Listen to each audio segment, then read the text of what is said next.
Olá, damos-te as boas-vindas à Coverflex. Se é a primeira vez que ouves falar de nós, deixa-me fazer as apresentações. A Coverflex é uma plataforma inovadora que permite às empresas oferecerem mais benefícios aos colaboradores, com maior flexibilidade e menos custos. Deves estar a pensar que nada disto é novo, e tens toda a razão. Há mais de 2 décadas que se fala de benefícios, mas o que nos levou a lançar esta solução foi uma pergunta muito simples.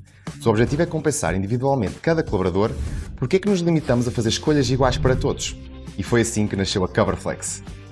Os tempos mudaram, as nossas necessidades também, e os tradicionais modelos de compensação não giraram à mesma velocidade que o mundo. Para nós, a compensação é tudo aquilo que a empresa oferece ao colaborador como reconhecimento pelo seu trabalho e deve estar alinhada com os objetivos de cada um.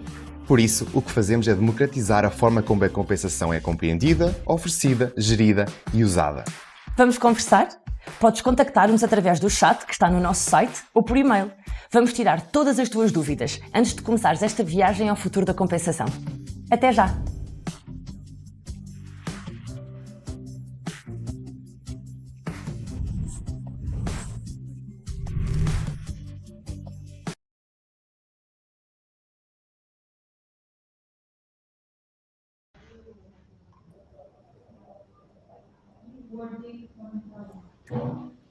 Olá, penso que já estamos todos live. Gostaria muito de dar as boas-vindas a toda a gente, também aqui a este painel que vou passar a apresentar. Também começar por me apresentar, sou a Inês Dila, Country Manager da Coverflex, e como sabem, já é recorrente a Coverflex fazer estas iniciativas nesta época que levanta dúvidas sobre o em que fazemos a declaração anual de rendimentos e, portanto, hoje vimos facilitar essas dúvidas. Portanto, aquilo que vou fazer é apresentar-vos as pessoas que estão no painel, Sofia, Margarida e Bruna, algumas questões introdutórias que acreditamos que são as questões mais frequentes e sabemos que o chat já está cheio de perguntas também. As vossas perguntas no chat. Também fazer aqui uma nota que é, nem sempre vai ser possível responder a todas as perguntas, vamos tentar ao máximo agrupar as perguntas que são mais feitas para conseguirmos chegar a toda a gente. Portanto, vou começar com a Bruna, a contabilista, e portanto, recorrendo aqui, Bruna, à minha cábula, apresentar a Bruna. A Bruna começou a carreira na área de contabilidade em 2016 e tornou-se contabilista certificada em 2018, mas foi em 2020 que entendeu que era mesmo apaixonada por este mundo dos impostos. Foi nesse ano que lançou o negócio e perfil digital, a contabilista.pt, dedicado a simplificar a fiscalidade e contabilidade para o público português. Bruna, como é que tem sido este percurso desde que lançaste a contabilista.pt? Tem sido muito giro poder aproximar-me cada vez mais das pessoas, porque às vezes pensam que os contabilistas são uns ratinhos de escritório e não é de todo a nossa forma de trabalhar. Nós falamos diariamente com clientes e também gosto muito de estar a responder a dúvidas no meu perfil, e quando o criei foi sem dúvida assim a sensação de realmente as pessoas procuram por nós, querem saber mais, têm muitas dúvidas, muitas vezes não conseguem interpretar a informação que está na internet da melhor forma e é necessário sempre esta ponte entre o que sai nas leis e aquilo que realmente se faz na realidade e como é que funciona. Boa, e nós agradecemos a criação desse perfil para podermos ter todo esse conteúdo. Margarida, a Margarida Simões é estrategista financeira de negócios e contabilista certificada. Ajuda empreendedores a desenvolver métodos de gestão financeira, tendo em conta os impostos e a organização necessária para tomar decisões e crescer com base nos números. Acredita também que negócios fortes começam com uma base financeira bem estruturada desde o início. Margarida, o que é isto de ser, que eu nem sei se digo bem a palavra, estrategista ou estrategista financeira? Olha, eu acho que isto ainda era muito um tema tabu para principalmente trabalhadores independentes, porque achamos muito que a parte da gestão financeira e estratégia financeira é feita só para grandes empresas, mas é quando nós somos pequeninos conseguimos criar estratégias que nos levem, de facto, longe nos nossos negócios. E é isso que eu faço, ou seja, ajudo essencialmente trabalhadores independentes a criarem uma visão a longo prazo do seu negócio, tendo em conta todas as suas obrigações e toda a gestão financeira, para que quando se tornem empresários sejam muito bons empresários, porque já o tiveram na base. Pronto, no fundo é isto. Ok, muito bem. E agora, por fim, mas não menos importante, Sofia. A Sofia é consultora fiscal há mais de 15 anos e sócia fundadora do Prime Rise Consulting. A Sofia tem também desenvolvido um papel ativo na promoção da literacia fiscal empresarial em Portugal, tendo criado o programa online IRC Estratégico. Sofia, como é que resumes aqui o teu percurso de mais de 15 anos na fiscalidade? Basicamente, tenho vindo a apoiar empresas aqui ao nível da otimização fiscal dos negócios e tudo sempre dentro da legalidade. E, portanto, ultimamente, lá está, quando me instalei por conta própria, percebi que esta parte também da fiscalidade para as empresas é um mundo, que há aqui um nicho de empresas que não tinham ao seu dispor, portanto, aqui acesso a consultoria fiscal, portanto, com o objetivo aqui de otimizar imposto e, portanto, tem sido também aqui um percurso bastante interessante neste aspecto. Muito bem, obrigada mais uma vez às três por estarem aqui. Eu vou-vos fazer algumas perguntas que acreditamos que sejam as perguntas que estão também do lado de lá. Para depois passarmos para o chat, já vi aqui muitas perguntas a fervilhar. E se calhar começo por ti, Bruna. Nós ouvimos muitas pessoas falar sobre o momento da entrega anual de rendimentos e sobre a dificuldade que as pessoas têm em fazer essa declaração, não é? Acho que todos conseguimos fazer, mas muitas vezes não entendemos necessariamente aquilo que estamos a fazer.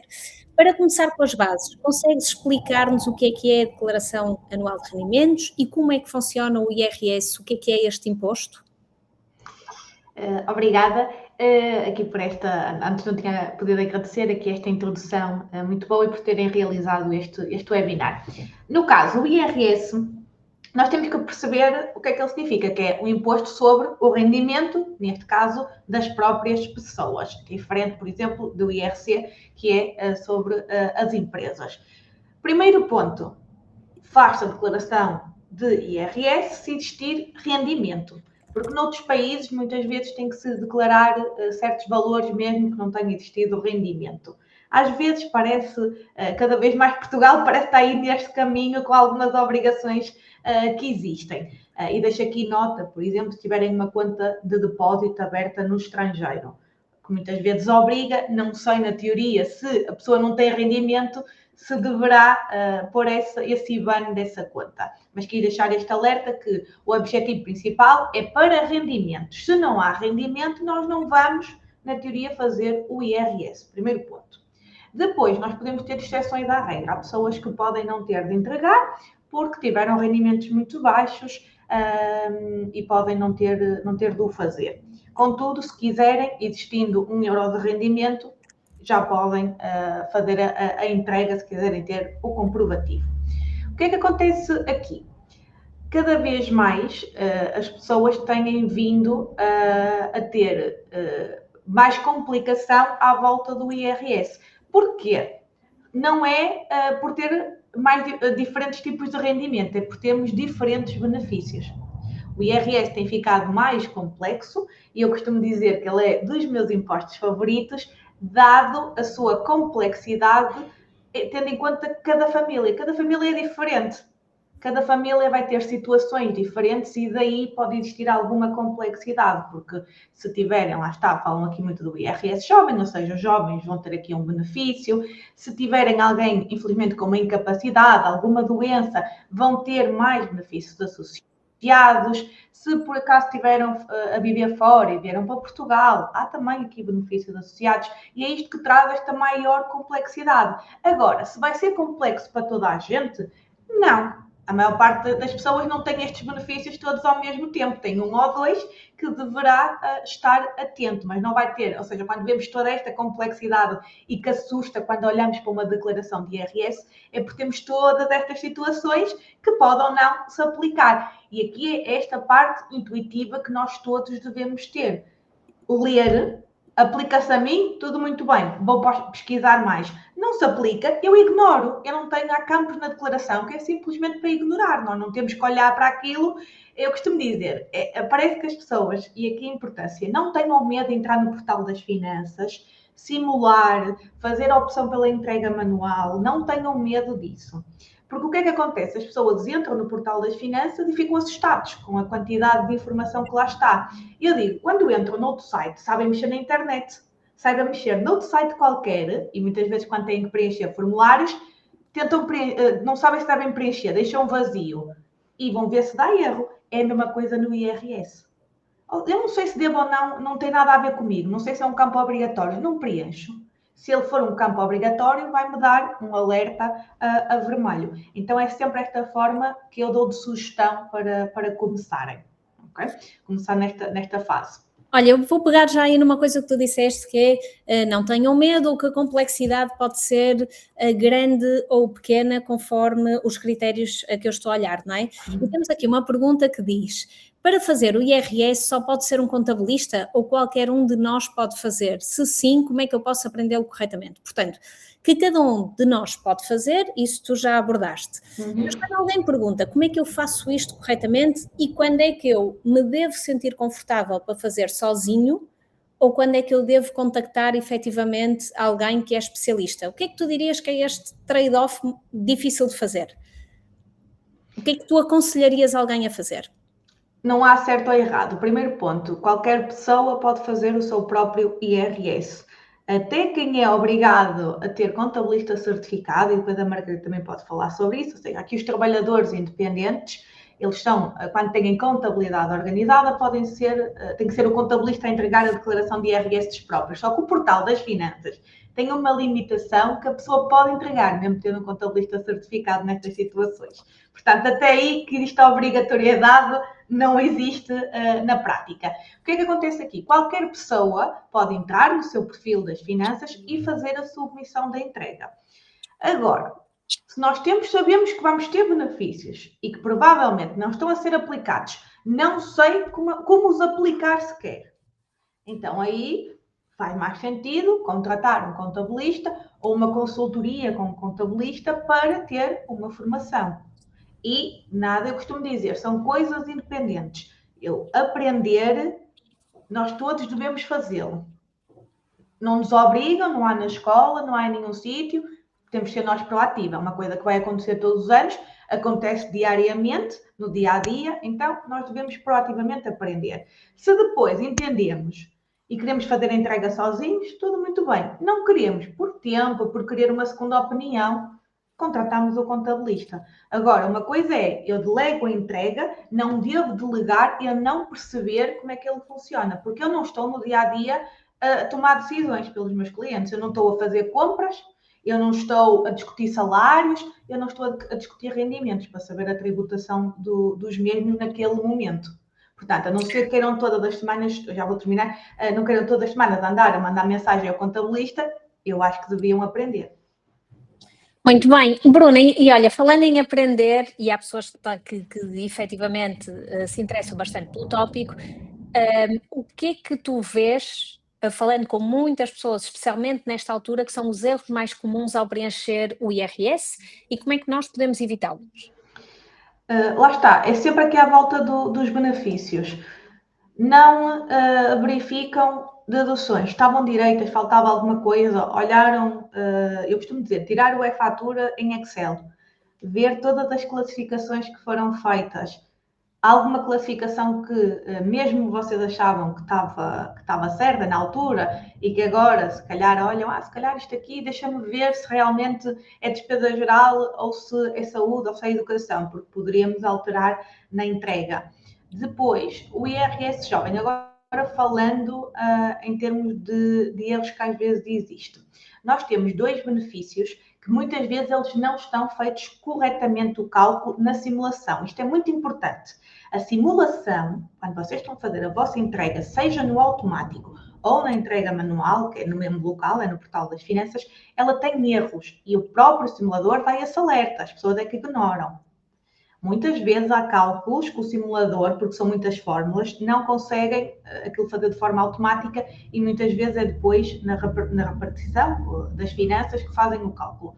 Então, por exemplo, IRS jovem, se tiverem aqui, eu não sei como é que vai ser este ano, como é que sabemos qual é o ano que está a ser aplicado, porque há muitos anos que a percentagem é igual, então eu não consigo ter a certeza qual é o ano que está a ser aplicado e se está correto. Depois, se tiverem categoria A e B, só há pouquinho tempo é que ficou disponibilidade, foi hoje, portanto, quem quiser ir simular o IRS 2025 já o podem fazer. Por favor, não vão a correr, que é para quem entende da coisa, ir ver se está mesmo erros, que é para eu poder ir controlar isso e avisar as pessoas das finanças para corrigirem, porque se toda a gente for lá, o sistema vai abaixo.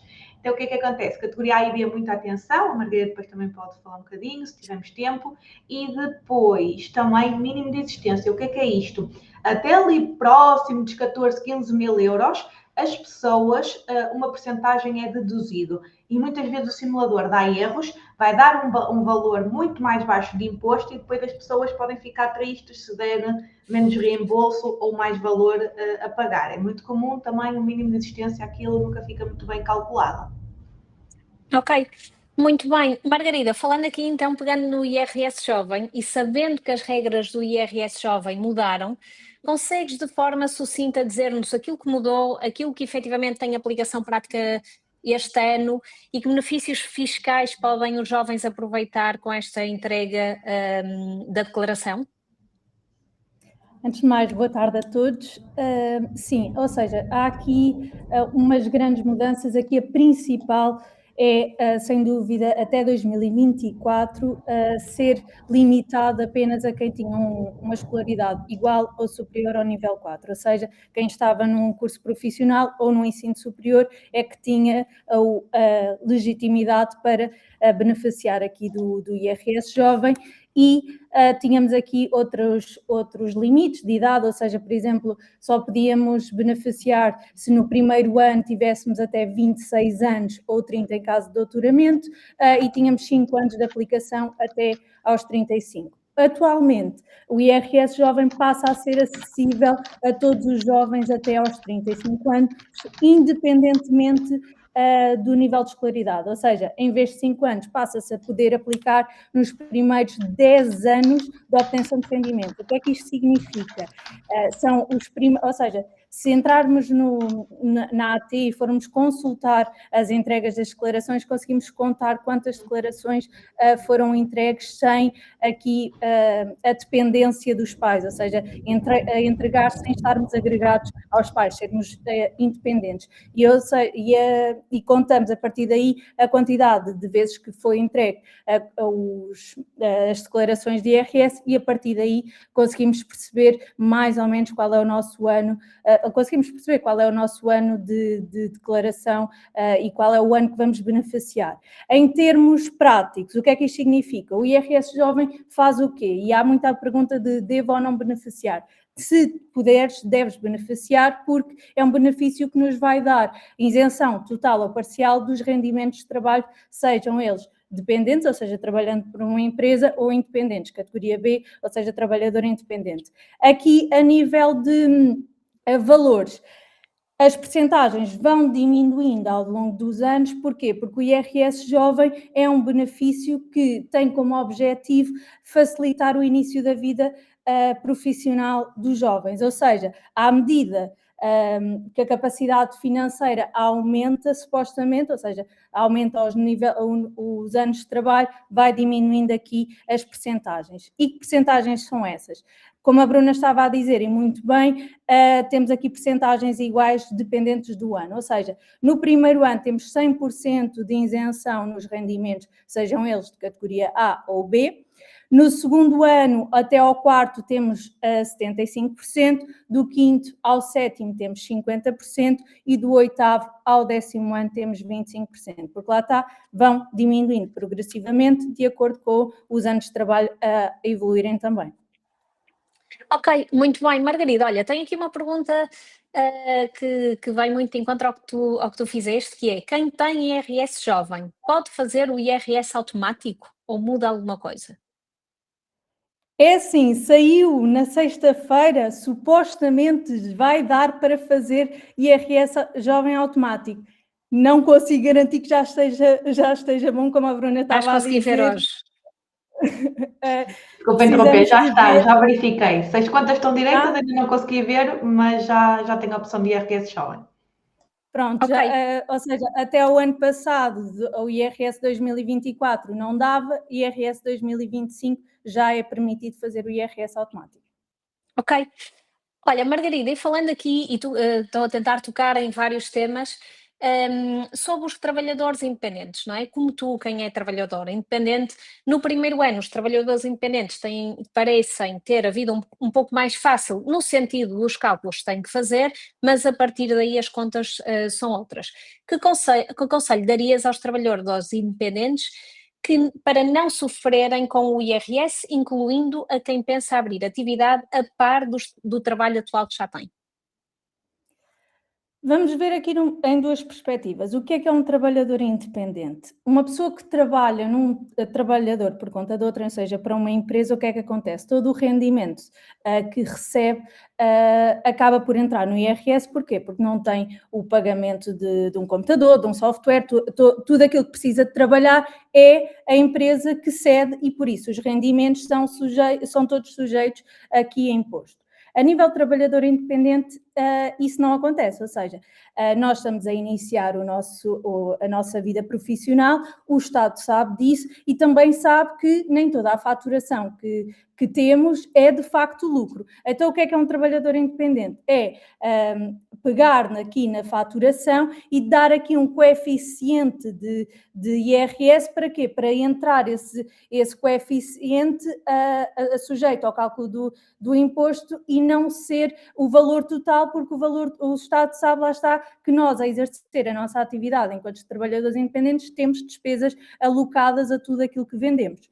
E então, lá está, um trabalhador independente trabalha, o imposto a ser calculado é através aqui de um coeficiente dependente daquilo que vende. Se é um prestador de serviço, vai aqui para os 75% ou 35%, e se é um produto, vai aqui para os 15%. No primeiro e segundo ano, os prestadores de serviços têm aqui um benefício de uma redução do rendimento bruto no primeiro ano de 50% e no segundo ano de 25%. Ou seja, o que é que isto quer dizer na prática? Que o imposto aqui a pagar vai ser aqui menor, como estavas a dizer, porque o Estado sabe que estamos a iniciar um projeto, sabe que estamos a iniciar um negócio e então ajuda-nos aqui a nível de imposto de IRS. Para quê? Para nos ajudar a usar esse dinheiro no nosso negócio. E aqui é importante perceber que se somos trabalhadores por conta de outrem e se somos trabalhadores independentes, temos duas categorias e essas duas categorias vão entrar para o imposto, ou seja, temos a categoria A e a categoria B no nosso IRS e aqui há esta grande diferença nos trabalhadores por conta de outrem e trabalhadores independentes. A nível de segurança social também temos aqui um benefício que é preciso analisarmos se faz sentido na nossa situação, por exemplo, no primeiro ano de atividade, quem só está por trabalhador independente tem aqui isenção da segurança social nos primeiros 12 meses. Claro que tem que avaliar a situação, por exemplo, se estiver grávida, se, por exemplo, tiver algum problema de saúde, pode não fazer aqui sentido usufruir, porque lá está, as contribuições é aquilo que nos vai garantir aqui também as baixas a nível de saúde. E a nível de trabalhador por conta de outrem, aqui não se tem que preocupar. A nível de segurança social até aqui é um limite dos 4 IAs, que significa o quê? Como faz já contribuições à segurança social por trabalhador dependente, não tem que fazer a nível de trabalhador independente se faturar menos de 2.000 e poucos euros aqui por mês. É preciso aqui terem atenção e eu dou este conselho, quer seja trabalhador independente, quer não seja, a instalar o e-fatura no telemóvel, ir pedir contribuinte, ir de vez em quando ao telemóvel classificar as despesas. E isto porquê? Porque as deduções à coleta são a única forma de reduzir os impostos que vão a pagar. E reduzindo e aumentando sempre as deduções à coleta, fazendo como? Classificando bem as despesas que pediram o contribuinte, vai ajudar bastante aqui no imposto, porque é a única forma que nós temos de o abater sem sair de facto do nosso bolso, porque, e a Bruna pode explicar isso melhor, a retenção na fonte não é, como nós dizemos sempre, não se recebe IRS, devolve-se sim o dinheiro que foi pago a mais durante o ano, e então a única forma que nós temos de abater aqui o imposto é de facto depois de deduções à coleta, que vêm através das nossas faturas pedindo contribuinte, e classificando corretamente. Muito bem, mudando aqui um bocadinho e também pegando aqui num outro tópico que mais para empresas, mas sabemos que também temos empresas a ver-nos, nós sabemos que, por exemplo, com os benefícios flexíveis, quando eu pago, quando a empresa tem uma verba para o colaborador pagar a creche, por exemplo, o cheque-infância, os transportes públicos, que esse mesmo colaborador tem isenção de IRS, mas que a empresa também tem majoração de IRC. Consegues, Sofia, explicar-nos um bocadinho o que é este imposto, o que é que significa a majoração do IRC? Sim, pronto. Então, começando pelo início, explicando um bocadinho o que é o IRC, basicamente é o equivalente ao IRS, mas, no fundo, para empresas. Portanto, é um imposto que incide sobre o resultado fiscal da empresa, que é diferente daquele resultado que é apurado na contabilidade, e basicamente, Inês, e como estavas a dizer muito bem, há aqui um conjunto de benefícios flexíveis que são atribuídos aos colaboradores, que permitem aos colaboradores ter isenções de IRS e Segurança Social, em alguns casos, e mediante o cumprimento também de alguns requisitos, e depois majorações a nível do IRC, ou seja, são determinados custos que a empresa tem com o pessoal, neste caso, portanto, eu pagando uma parte do salário aos meus colaboradores via Vale Infância, seguros de saúde, passos sociais, portanto são estes que têm aqui majoração em termos de IRC,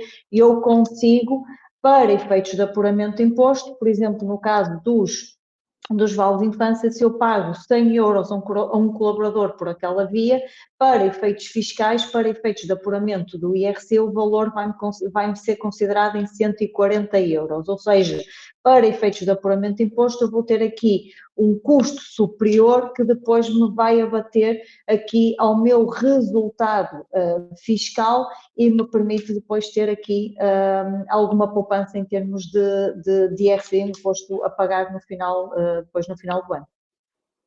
Ok, e conselhos darias a um empresário para pagar IRC de forma mais eficiente e não apenas para cumprir aquilo que são as suas obrigações fiscais? Pronto, acho que em primeiro lugar é perceber precisamente isso, que ter as obrigações fiscais em dia é diferente de ter o IRC otimizado. Portanto, são aqui áreas diferentes, são aqui conceitos diferentes e que, portanto, ter obrigações fiscais em dia, ter tudo em dia, não ter dívidas, é diferente de ter aqui o imposto otimizado. E, portanto, para pagar esse imposto aqui de forma mais eficiente, antes de mais, planear aqui e acompanhar aqui, digamos assim, o resultado fiscal ao longo do ano e ir tomando decisões em função daquilo que é o resultado fiscal e não só no final do ano, porque aquilo que vemos muitas vezes é as empresas chegam a novembro, dezembro e começam desenfreadamente ou até sem ser propriamente necessário para o negócio, ou seja, com o único propósito de baixar o imposto, comprar carros, comprar estoque, comprar imóveis, e isso não só pode descapitalizar a empresa, porque acaba por não ser efetivamente necessário para o negócio, como também o impacto a nível de imposto é muito baixo.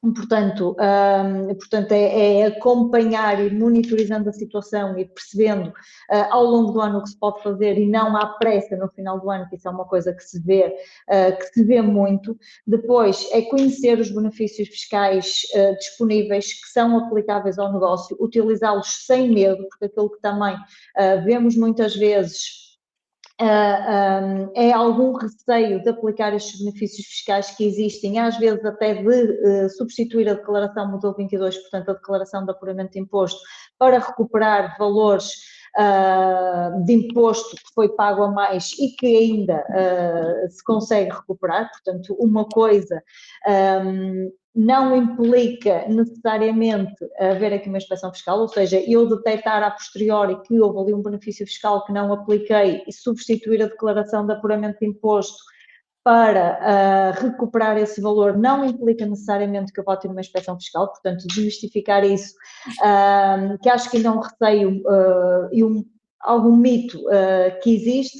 Depois, utilizar aqui estes benefícios flexíveis aos colaboradores, como já falamos, portanto, cheque infância, vale educação, seguros de saúde, também PPRs, apesar de não terem esta majoração, permite aqui às empresas depois terem poupança a nível de segurança social dos colaboradores em IRS, portanto, aqui uma panóplia de benefícios flexíveis que podem e devem ser considerados. E depois também a questão da alocação aqui das despesas da empresa, portanto, não alocarem despesas, qualquer tipo de despesas à empresa, nomeadamente despesas pessoais, porque isso muitas vezes tem um efeito contrário de levar a mais imposto a pagar sem necessidade. Portanto, são estes principais conceitos. Muito obrigada. Olha, eu vou passar aqui então para o chat. Como vos disse, temos muitas perguntas, portanto, vamos tentar aqui agrupar algumas e vou já começar por uma que é muito comum, que é em relação aos PPRs. Nós sabemos que existem benefício por fazer um PPR na Declaração Anual de Rendimentos e se calhar lançava a ti, Bruna, esta pergunta do Gonçalo que diz: gostava de saber quem investe num PPR através da Coverflex, de que forma deverá declarar esse investimento? No caso, perceber quem é que está a fazer aqui o PPR. Se é a empresa, em nome do trabalhador e a dar esse benefício, porque aí não houve o valor por parte do empregado, ele não vai ter a dedução à entrada. Vai ter sim, depois pode ter os benefícios que os PPRs têm à saída, que é uma tributação mais baixa a nível do ganho que possa ter com o resgate do PPR. Aqui, já agora, Bruna, dar aqui então um enquadramento que aqui a empresa já deverá ter comunicado através da DMR e deverás ter refletido no anexo A quadro 6B. Assim como o rendimento, sim. Sim. E ele já vai aparecer e vai ter a tributação aqui. Isto depende sempre muito do tipo, vamos assumir um PPR normal, porque depois depende se dá a todos, se não dá, aqui as regras têm tributação um bocadinho diferentes, mas vamos assumir que aqui com a tributação em IRS rendimento, em espécie, que vai estar a aparecer agora no IRS, juntamente com os outros rendimentos que existam. Vai somar aqui para o valor do IRS. Vamos ter essa tributação porque tivemos aqui um rendimento que a empresa deu. Consegues falar-nos um bocadinho também ainda sobre os PPRs? O que é que são estas tabelas que me dão benefício se eu fizer então um PPR?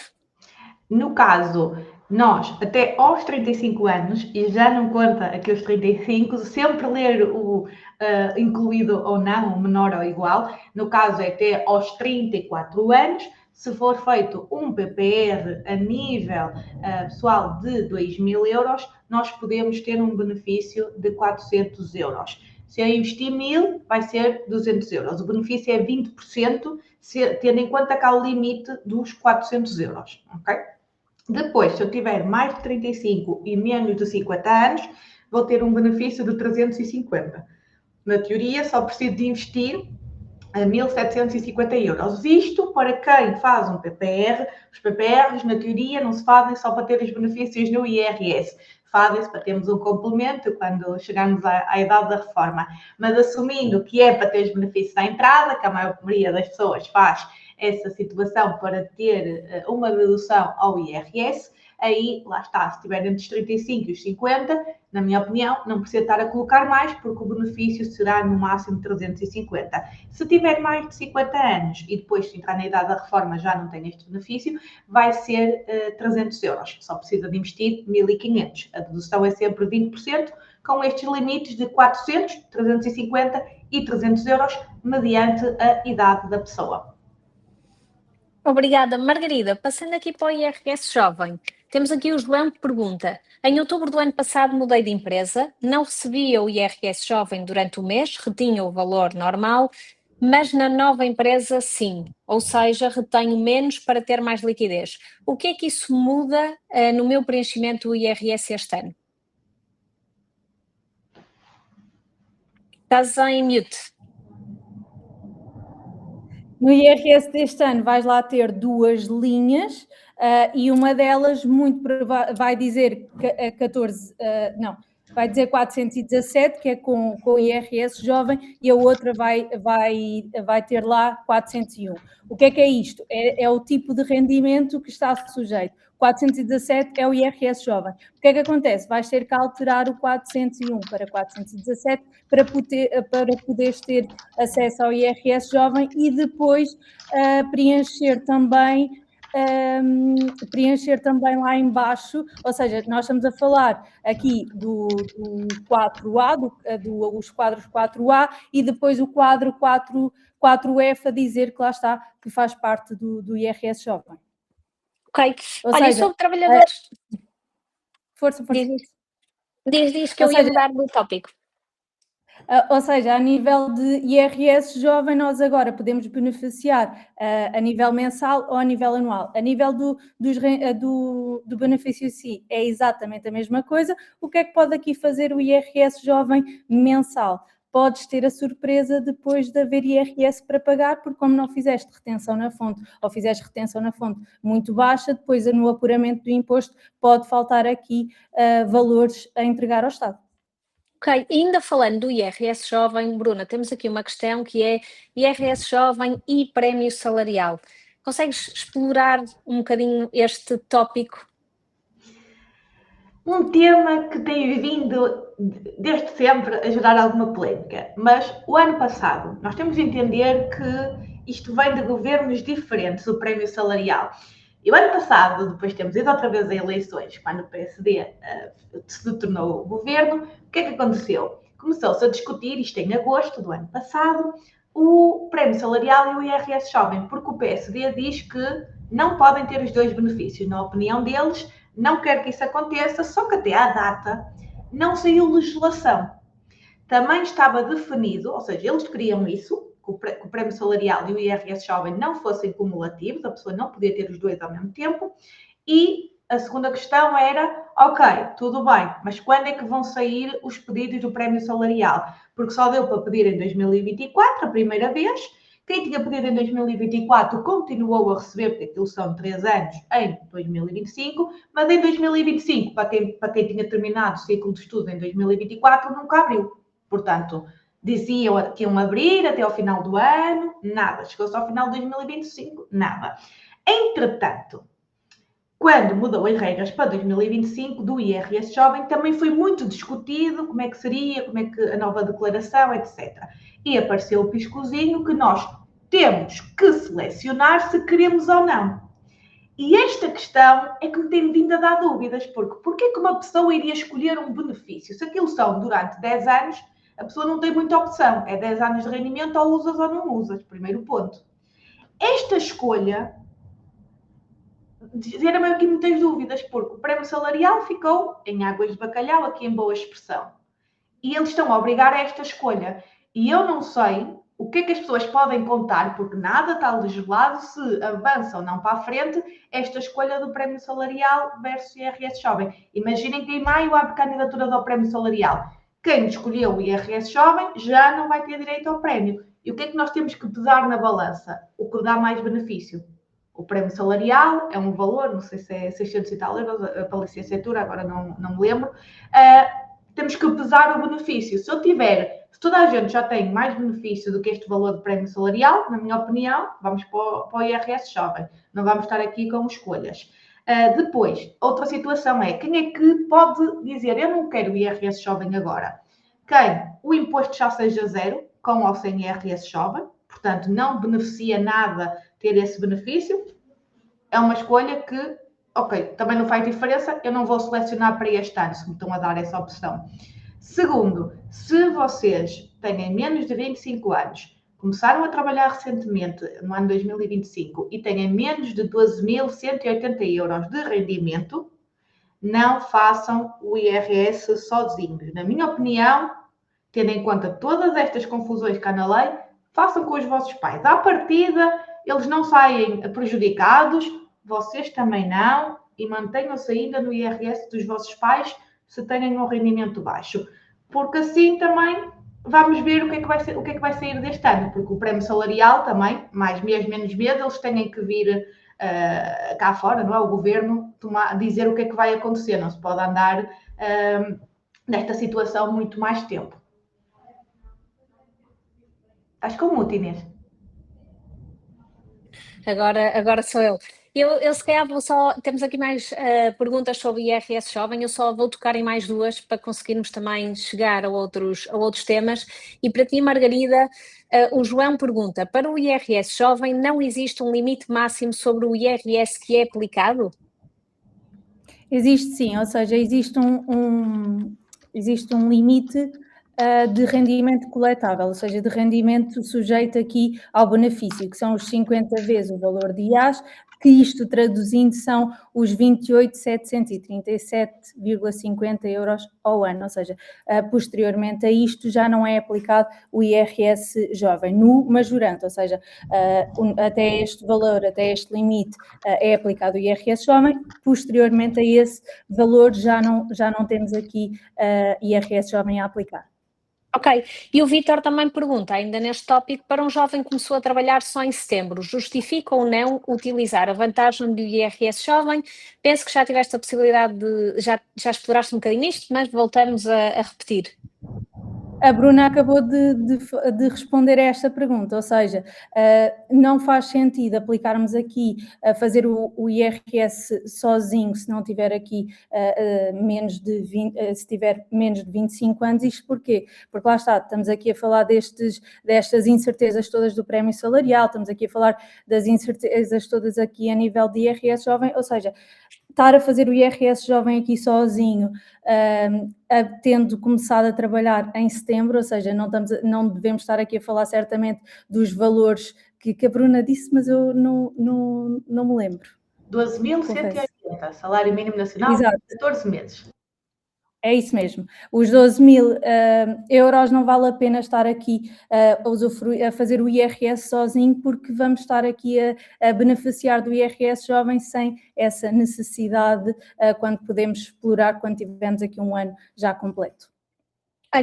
Sofia, aqui uma pergunta sobre IRC, da Diana, e que diz: para efeitos de majoração em IRC, no caso de a empresa suportar o custo dos passos de transporte dos colaboradores, qual é a forma correta de registar este encargo?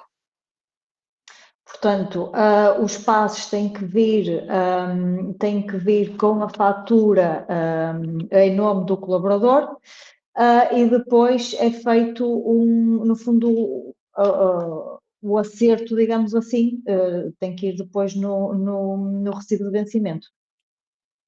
Ok, muito bem. Depois vou perguntar aqui também outras perguntas, aqui à Bruna, em que diz... aliás, vou continuar contigo, Sofia, em que o Bruno pergunta: Sofia, quais são as despesas que têm mais peso no impacto do imposto sem ser comprar carros para as empresas? Em termos de impacto, portanto, é tudo aquilo que não está documentado de todo, ou que está indevidamente documentado, ou aqui as viaturas, ou despesas de representação, ajudas de custo quando não são faturadas a clientes, portanto, no fundo, ou despesas que não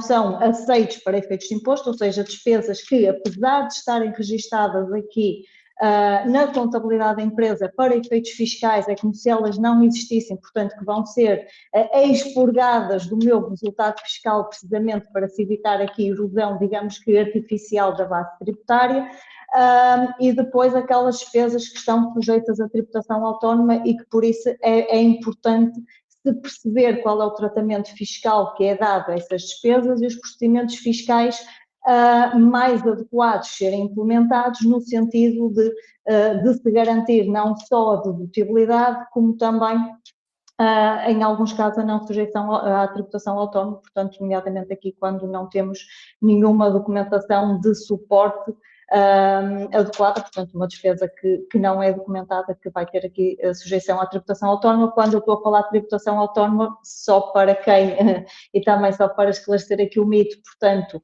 o mito não, o conceito, que basicamente é tributação de determinadas despesas sobre o valor da despesa extra resultado fiscal. Portanto, eu posso ter uma empresa que tem prejuízo para efeitos fiscais e que mesmo assim vai pagar esta tributação autónoma porque é algo que incide sobre determinadas categorias de despesa, lá está, como eu estava a dizer, despesas de representação, despesas não documentadas, ajudas de custo não faturadas a clientes, portanto, em termos de despesas, por norma, são estas que têm aqui maior peso e que mais influenciam aqui o valor de imposto a pagar. Ok. Eu vou pegar aqui numa pergunta também da Mariana, que na verdade nos pergunta várias vezes, que é se existe algum limite para benefícios flexíveis versus salários. E se calhar aproveito para responder, porque é uma pergunta que temos muitas vezes, que é, não existe efetivamente na lei um valor exato, mas existe obviamente um valor indicativo que devemos seguir. Portanto, pela nossa experiência, aquilo que as empresas fazem é que este valor se baseia entre 5% a 20%, sendo que 20% já é um valor muito considerável daquilo que é o total da compensação do colaborador. Portanto, a resposta é: não existe um valor exato. De qualquer forma, não deve exceder mais de 20% daquilo que é o total de compensação desse colaborador. E se calhar, Bruna, e é novamente para ti, em que o Tomás pergunta se poderíamos explorar o tema do englobamento, quanto aos proveitos dos investimentos em ações, serão tributados a metade da taxa? Aqui, primeira questão, a maior parte, claro que isto não dá para dizer todos, com IRS jovem, em princípio, vai compensar, englobar os rendimentos de investimentos. Para quem não está tanto por dentro deste tema, os investimentos, geralmente, vamos dizer aqui, juros, dividendos, este tipo de valores associado a contas de depósito, investimentos no mercado de ações, eles geralmente são tributados a uma taxa que se chama liberatória, que é de 28%. O que é que acontece? Os nacionais, antes de os recebermos, eles já tiveram essa taxa, já foram tributados, já cai líquido na nossa conta. Não é por essa razão que nós não os devemos inserir na nossa declaração se tivermos uma taxa inferior. Vamos imaginar que olhamos para a simulação do IRS e aqui eu aconselho a entrega manual que conseguem ver a percentagem. No caso, vamos imaginar que a taxa está nos 15, 16, agora não sei de cor, tem que começar em 12,5, vamos dizer que está até na primeira, 12,5.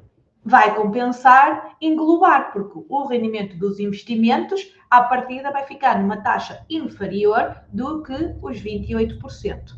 Se for investimentos no estrangeiro, é a mesma coisa, quando está a declarar e a ter de pagar esses 28%, opta pelo englobamento, cai para uma taxa mais baixa, o que acaba por compensar fazer. Depois, quanto à metade, geralmente só se fala em metade, ou seja, só vamos pagar imposto sobre metade dos dividendos, aqui não se aplica a juros, e é dividendos de fonte de empresas portuguesas, este é o mais fácil de avaliar, também pode estar aqui algumas empresas da União Europeia, se elas se cumprirem os requisitos de uma diretiva específica.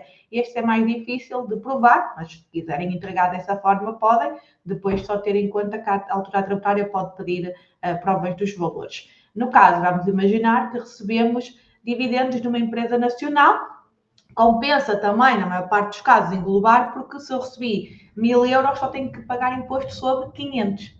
Mesmo que não englobe, ou seja, mesmo, aqui tem que sempre que englobar, se for de fonte portuguesa, vai-me compensar, mesmo que eu esteja num escalão acima dos 28%, porque eu só vou pagar sobre metade do valor. Não sei se aqui, quando perguntava metade da taxa, se era relativamente a isto.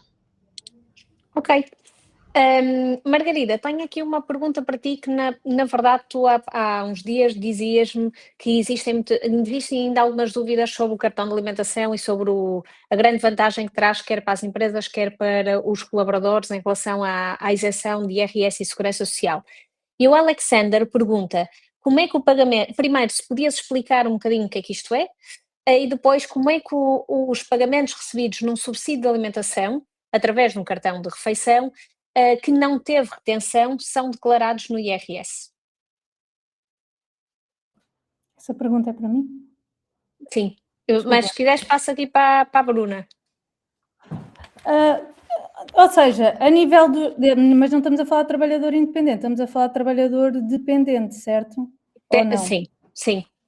Ou seja, um trabalhador independente não tem subsídio de refeição, a não ser que esteja em contabilidade organizada e opte por isso. A nível de trabalhador dependente, a nível dos subsídios não aparece, mas não, ou seja, não tem classificação no IRS, ou seja, não vai ser tributado por isso, desde que não ultrapasse os limites, no caso do cartão de refeição, que penso que esteja em 10, 20 por dia.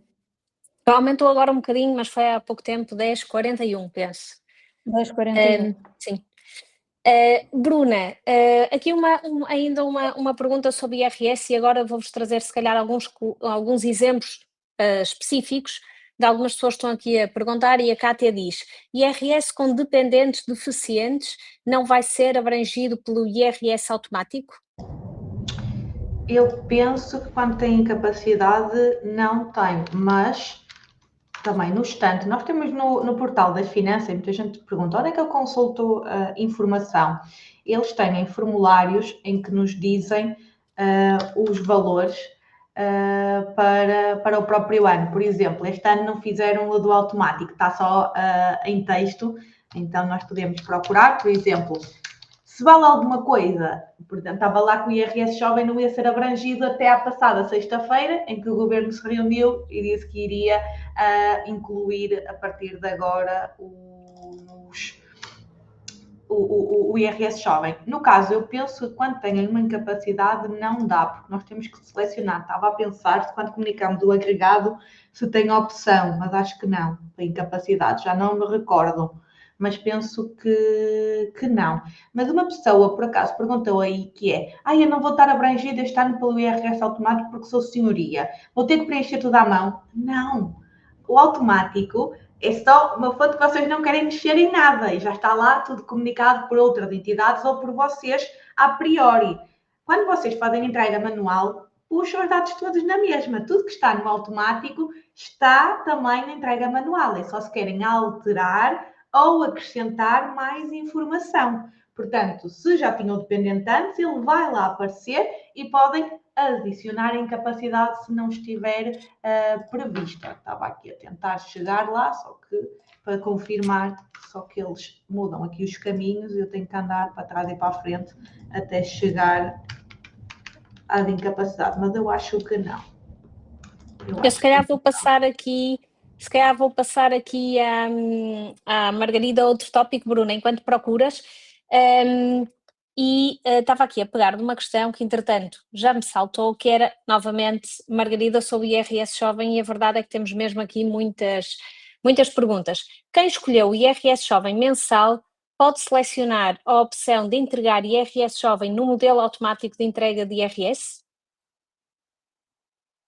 Sim, ou seja, a empresa vai comunicar que já teve IRS jovem a nível mensal, ou seja, à partida já lá está que a pessoa beneficiou do IRS jovem e por isso a retenção na fonte também já está muito inferior e os cálculos depois são feitos naturalmente com o IRS jovem, ou seja, aqui a grande diferença do IRS jovem a nível mensal ou a nível anual é que a nível mensal já está na carteira do contribuinte, ou seja, o contribuinte já usufruiu disto a nível mensal, já recebeu em rendimento líquido mais valor porque não fez tanta retenção na fonte, enquanto um jovem que vai usufruir do IRS jovem agora só a nível anual, vai usufruir deste benefício na declaração de IRS. Aqui é esta grande diferença, ou seja, a empresa já comunicou ao Estado que aquele contribuinte está a usufruir de IRS jovem a nível mensal.